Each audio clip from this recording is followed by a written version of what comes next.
আসসালামু আলাইকুম সবাইকে বিসিএস ফ্রন্টার্সের পক্ষ থেকে আজকের প্রথম আলোতে স্বাগতম। আজকে সোমবার 15ই ডিসেম্বর 2025, আমরা পড়ছি প্রথম আলো। তো আপনারা দেখছেন যে সম্প্রতি আমাদের জাতিসংঘের মিশনে সুদানে আমাদের শান্তিরক্ষীর ওপর ড্রোন হামলা হয়েছে এবং সেখানে 6 জন শান্তিরক্ষী প্রাণ হারিয়েছে।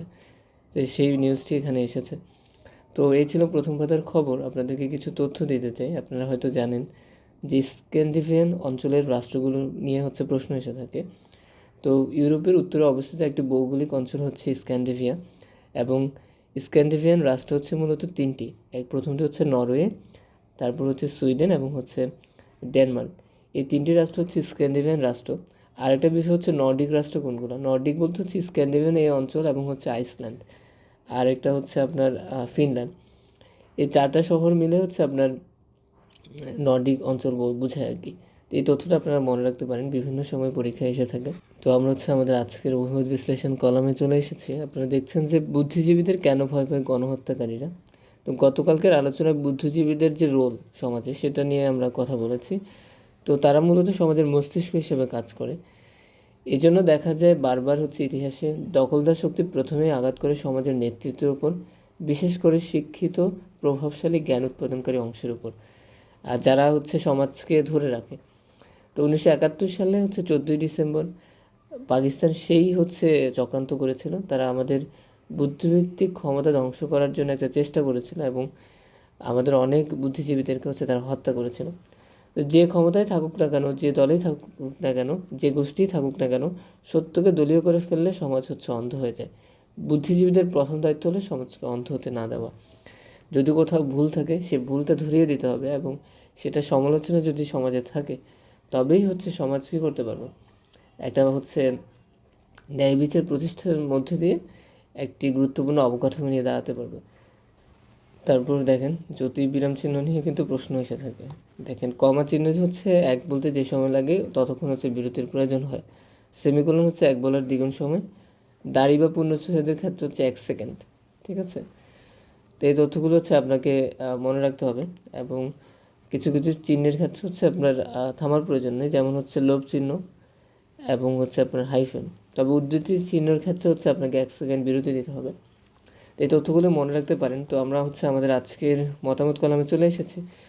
তো গতকালকে দেখেছেন যে আমাদের যে জ্বালানি তেল, সেখানে সালফারের উপস্থিতি পাওয়া গেছে, এবং এটার বিশ্বে গ্রহণযোগ্য মাত্রা 10 ppm, কিন্তু বাংলাদেশে এর 35 গুণ বেশি সালফার পাওয়া যাচ্ছে, এবং এটা কিন্তু ফুসফুসের জন্য এক প্রকার বিষ। এই জায়গায় সরকারকে গুরুত্বপূর্ণ পদক্ষেপ নিতে হবে। এই বিষয়টি নিয়ে মত এসেছে। তো পুলিশ কমিশন নাকি চোখে ধুলা দেওয়া কমিশন। ইফতেখারুজ্জামান এটি বলছেন যে 2025 যে অধ্যাদেশ জারি হয়েছে, সেখানেও কিন্তু পুলিশকে যে স্বাধীন কমিশন হিসেবে কাজ করতে পারবে, সেই ক্ষমতা কিন্তু দেওয়া হচ্ছে না। তার মানে আপনার এই সংস্থা কখনোই জনস্বার্থভিত্তিক হতে পারে না। এখানে আইনি শাসন কার্যকর হবে না, এবং এই বিষয়টা নিয়ে ট্রান্সপারেন্সি ইন্টারন্যাশনাল নির্বাহী পরিচালক ইফতেখারুজ্জামান লিখেছেন। তো একটা বিষয় পুলিশকে আসলে যদি স্বাধীন করে দেওয়া যায়, তবেও কিন্তু সব সমস্যার সমাধান হবে এরকম না। পুলিশ নিজেও স্বৈরাচারী ভূমিকায় থাকতে পারে। তো রাজনৈতিক দলগুলোর সাথে পুলিশের যদি গ্যাপ তৈরি হয়, সেক্ষেত্রে আপনার এটাও একটা সংকটের কারণ হতে পারে। এই জায়গা থেকে আপনার বিভিন্ন বিশ্লেষক মনে করছে যে পুলিশকে আসলে সেই ক্ষমতা বা সক্ষমতা আসলে দেওয়া যাবে না। তো এখানে বলছে যে পুলিশ কমিশন অধ্যাদেশ 2025 মানে হলেও বাংলাদেশের পুলিশ সংস্কারের কথা ভুলে যান।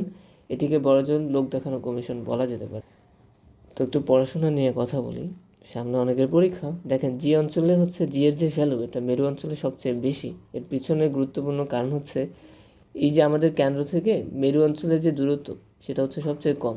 আর আপনারা জানেন যে যদি জি এর মান আমরা সম্ভবত জিএম বাই আর² এভাবে নির্ণয় করে থাকি, তো রেডিয়াস যেখানে দূরত্ব কম হবে, সেক্ষেত্রে জি এর ভ্যালু সবচেয়ে বেশি হবে। আর জি এর মান সবচেয়ে কম বিষুবীয় অঞ্চলে। আর পৃথিবী সূর্যের চারদিকে ঘোরে, কারণ মহাকর্ষ বলের কারণে। ঠিক আছে। সুদানে আমাদের শান্তিরক্ষী বাহিনীর উপর আরএসএফ ড্রোন হামলা করেছে, এবং এই আরএসএফের যিনি নেতৃত্বে আছেন, তার নাম মোহাম্মদ হামদান দাগালো, এবং তিনি হেমেদিতি নামে দতি নামে পরিচিত। তিনি সুদানের রাজনীতিতে একজন প্রভাবশালী ব্যক্তিত্ব, বা যে র্যাপিড সাপোর্ট ফোর্স এর নিয়ন্ত্রণ করছে তিনি। এবং আপনারা দেখছেন যে 2023 সালে এপ্রিল মাসে আরএসএফ হচ্ছে রাজধানী খার্তুমে সেনা দপ্তরে ঘিরে ফেলতে এবং গুরুত্বপূর্ণ সামরিক ঘাঁটি দখলের চেষ্টায় অগ্রসর হয়। তো সুদানের যে রাজধানী সেটা হচ্ছে খার্তুম, এটা একটু মনে রাখতে পারেন। আর এই যে আরএসএফ বা র্যাপিড সাপোর্ট ফোর্সেস এর দায়িত্বে আছে হামদান হেমদাতি বা মোহাম্মদ হামদান দাগালো। এরাই কিন্তু হচ্ছে এই যে শান্তিরক্ষা মিশনে হচ্ছে হামলা করেছে। তো তার মূলত দুটো লক্ষ্য আছে, তিনি দুটো লক্ষ্য নিয়ে এগোচ্ছেন। তিনি নিজেকে একটি বিচ্ছিন্ন রাষ্ট্রের প্রেসিডেন্ট হিসেবে দেখতে চান, কিংবা অখণ্ড সুদানের শাসক হওয়ার স্বপ্ন দেখেন।